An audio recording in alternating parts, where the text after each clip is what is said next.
Yo, guys, this is RJ representing Team Millions of Dollars with another video, and this right here is episode 3 of the Millions of Dollars Q&A show.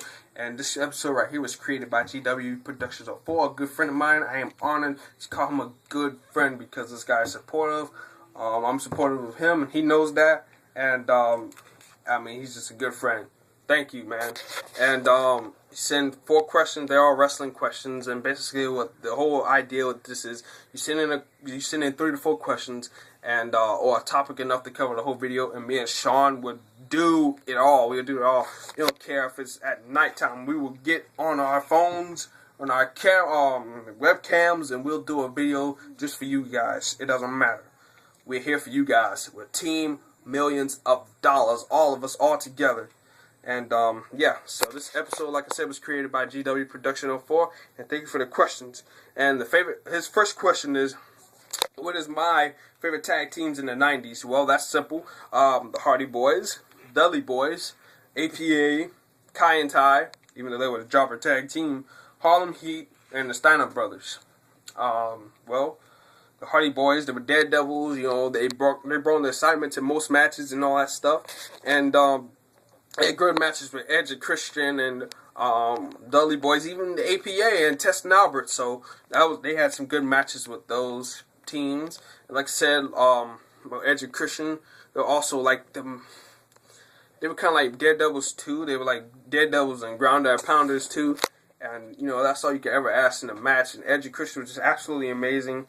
And back to the Hardy Boys, you know, tag teams, you know. Most of these guys, either one broke away and they become world champions. And actually, all these tag teams all have like a successor, you know, after the team has been broken up, or you know, you give it a quits or something like that. And you know, this is, you know, at least one person from the team have went on to win world championships or singles gold. So that's good, you know. Tag teams really do help, you know, people's careers. So yeah, Kai and Tai, even Funaki won gold, won the Cruiserweight Championship. I mean, hey, that's still a title, that's still singles gold, so yeah. I mean, Kai and Tai, like I said, they were the jobber tag team. They basically got whipped every night, and Dudley Boys, the Ground Down Pounders, I mean, Ring Generals, Devon and Bubba Ray. You gotta have respect for these two guys. I mean, they bust their asses ever since ECW to get where they are right now. Singles competition, and you know, just doing the thing in TNA right now. Although there are some rumors that they might leave, so we have to stay tuned to that.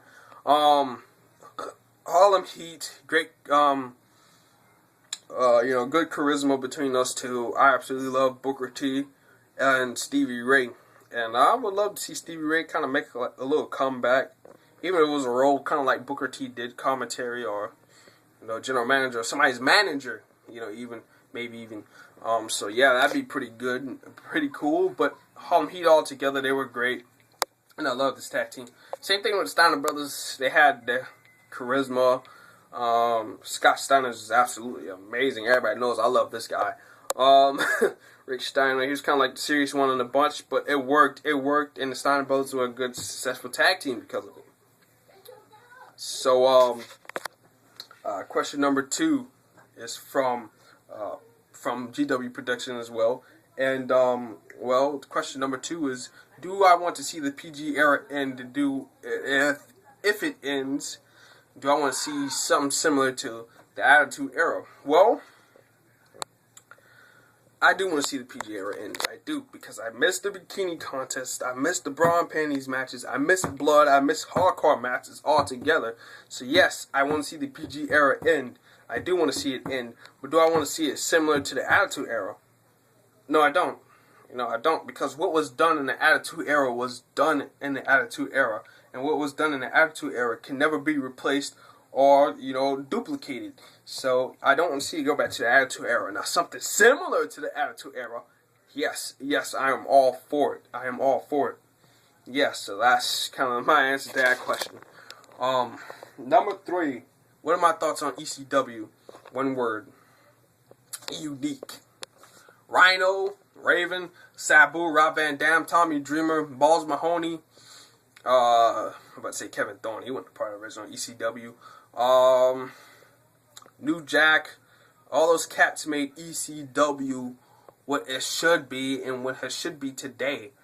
ECW has been unique. It's extreme. It lives up to the extreme part of ECW. It lives. It definitely, you know, works for you, the acronym for ECW. I mean, ECW, Extreme Championship Wrestling. It was extreme. You had titles and you had wrestling. I mean, it was just together. It lived up to its acronym, excuse me. And, you know, ECW, you know, was good. It was great. I loved ECW. Hardcore Heaven 2099. What a pay-per-view. We used to live in an apartment. This guy downstairs, he used to order all the pay-per-view events, but said WCW. He was not a big fan of WCW. But however, ECW and the WWE used to order the pay-per-view events. And I mean, Hardcore Heaven 99 was on, and I mean, that pay-per-view was just absolutely amazing, you know? It was great. Hardcore Heaven, it lived up to its name, because every match was hardcore, whether it was a title match or not. I mean, the matches were great. Awesome. And, you know, that's all I could ever ask. And the ECW, like I said, lived up to its acronym. And it was great that it lived up to its acronym because ECW had so many fans. And, you know, ECW, just great. Great company. And I miss it. Vince brought it back just to destroy it, in my opinion. So, yeah. Question number 4. Favorite matches of all time. Favorite matches of all time. Number 1, AJ Styles versus Kurt Angle for the TNA World Heavyweight Championship, Genesis 2010. I absolutely love this matchup. It was good from start to finish. AJ Styles had a little bit of hesitation all over his face. Ric Flair helped him keep the belt, and in the end, I love this. I'm a big AJ Styles fan, as anybody that knows me personally would know. And you know, I love Kurt Angle too. Great wrestler. Another one match that's one of my favorite. Armageddon 2000. No, Armageddon 19. Was it Armageddon 2000? I do believe it was Armageddon 2000. I do believe. I'm trying to see. Yeah, I do believe it was Armageddon 2000. It was Rikishi, The Rock, The Undertaker, Triple H, Kurt Angle, in a 6-way. Oh, and The Undertaker. Yeah, it was The Rock, The Undertaker, Stone Cold, Rikishi, Triple H, and Kurt Angle. 6-way Hell in a Cell match for the WWE Championship, or the WWF Championship. That was just an amazing match, and I do believe that was the match that. Yeah, it is the match that Undertaker grabbed Rikishi, chokeslammed him off the Hell in a Cell into that pile of I guess it was the little dirt, the little wood pieces looking thing. I forgot what you call it. Little oak pieces. I forgot what you call it. But anyway, he chokeslammed him in the pile of that. That was just, oh my God, that was amazing. And I loved that matchup. It was one of my favorite matches of all time. And I'm sorry you had a little bit of hesitation because I'm trying to see.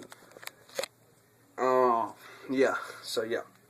Another one of my favorite matches, Shane McMahon versus Steve Blackman at SummerSlam 2000. And I know that sounds crazy. What? Shane McMahon and Steve Blackman? Because that was the night where Shane McMahon and Steve Blackman were fighting on top of the stage. Steve Blackman takes his kendo stick and just boom upside the head of Shane. Shane fell from all the way up there, all the way down to the little platform thing that, you know, keeps him alive, obviously. And oh my God, I was like, as a little boy, I was 4 years old, I do believe, 4 or 5. Yeah, I was 5 then, yeah, because I turned 6 when I moved to South Carolina. And yeah, that was around that time I was about to go to South Carolina. Yeah, but yeah, I was 5 years old when that happened. No, I was, yeah. No, I'm trying to see. I do believe I was, no, okay, yeah, I was 6. I was 6 then when that happened. I was 6, yeah, because, yeah, that birthday was June, yeah, that was August, yeah, SummerSlam's always been August. Yeah, so, yeah, I was already 6 then. And I was like this. Because I just seen Shane McMahon fly from all the way up there, all the way down there. And that just made that a good match for me. Another good match on Raw. The Rock versus Triple H in a steel cage match. That match was good from start to finish. Triple H thought he won because the referee was knocked out and he got out of the cage. The referee didn't see it, so The Rock put him back on the cage. They fought again. The Rock, Triple H was fighting on top of the cage. Triple H gets a steel chair from China. Bam! Bam! Upside the head. The Rock looks like he's down and out. And, Triple H, he's going down towards the cage. And he falls down, slips, and his nuts gets hung by the rope. And I'm like, oh my God, because his face sold it very well. I don't know if it was by accident or it was on purpose, because it looked like it could potentially have been an accident. And it was just, I was like, wow. And JR and King, just, their reactions to it was priceless. And, that was a good match for me. And another one of my favorite matches, I have to say, is CM Punk versus Jeff Hardy, 2009, in the Tables, Ladders, and Chairs match at SummerSlam. One of my favorite pay-per-view events, and I will be doing predictions soon, so look out for that. But anyways, Jeff Hardy versus CM Punk, a good match from start to finish. Just a great match, and I loved how it ended with The Undertaker coming out there. It was just great. Another good match, CM Punk versus John Cena at Money in the Bank last year. I have to say, that's one of John Cena's best matches, one of his best. Not the best, but I said one of his best. CM Punk, just the atmosphere in that crowd just made the match even better, and the story that Booker T and King and Cole was just telling along with it, it was just good. They weren't talking about other stuff like they usually do. They were actually talking about the match, and everybody was into it. CM Punk. If Cena wins, we riot and all that stuff. I mean, it was just great atmosphere. I loved that match. So maybe some of my favorites. Don't worry, GW Production 04. I am going to do a video about all my favorite matches of all time. I just can't think of some right off the bat, but I only thought of a little bit. And I will do a whole video answering that question for you. But I'm running out of time here, so I have to get off. But this is RJ with another video representing Team Millions of Dollars. And I hope you guys enjoyed the episode. I know it was kind of a little mumbo jumbo because I am just waking up. And just continue sending your questions and your topics in. Like I said, enough to cover the whole video. And just send in questions, 3 to 4 questions. And so I do another video representing Team $1,000,000. And as always, peace. Once again, follow us on Twitter, Team MOD 2012. Like us on Facebook, Team Millions of Dollars, and subscribe, baby, subscribe. And once again, peace.